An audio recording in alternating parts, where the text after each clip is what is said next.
আর একটা ভিডিও এসেছে আমাদের হাতে, সেখানে অশোক দেব বিধায়ক তাকে জেঠু বলে সম্বোধন করছে মনোজিৎ, আর পাল্টা যুক্তি দিচ্ছেন অশোক দেব, জেঠু বলবেন না তো কি বলবে মনোজিৎ।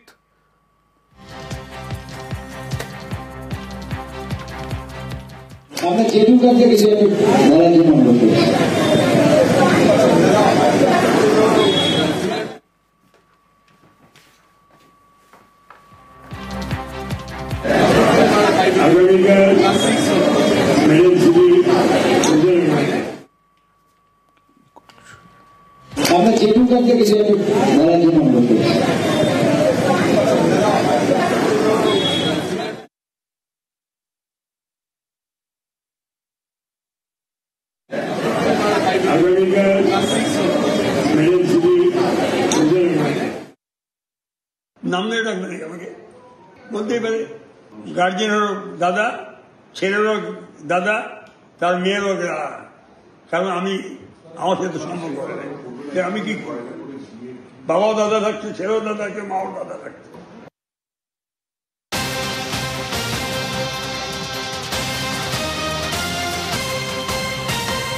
আর নির্যাতিতার পরিবার সিবিআই চায় না, একেবারে জানিয়ে দিল নির্যাতিতার পরিবার পুলিশের তদন্তেই আস্থা আছে, জনস্বার্থ মামলায় অন্তর্ভুক্ত হতে চায়।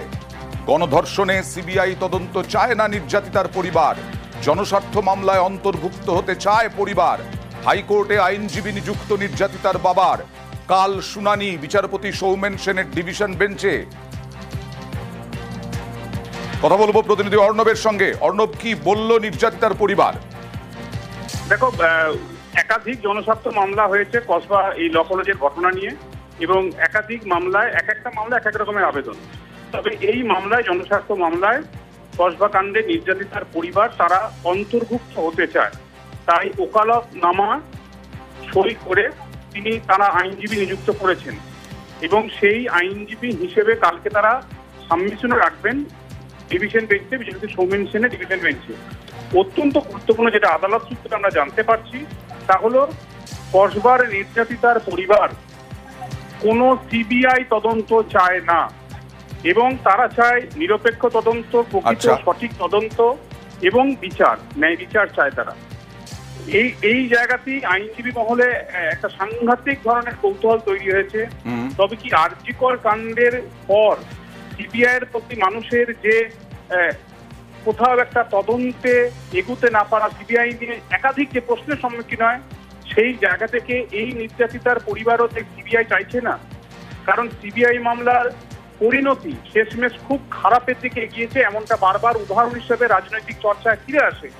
তাই আমরা আদালত সূত্রে যে জানতে পারছি, পরিবারের তরফে বাবা এসেছিলেন, আইনজীবীকে তাদের সম্মতি জানিয়ে গেছেন, কি বলতে হবে আদালতে সেগুলো তারা আইনজীবীর সঙ্গে আলোচনা করে ঠিক করেছেন।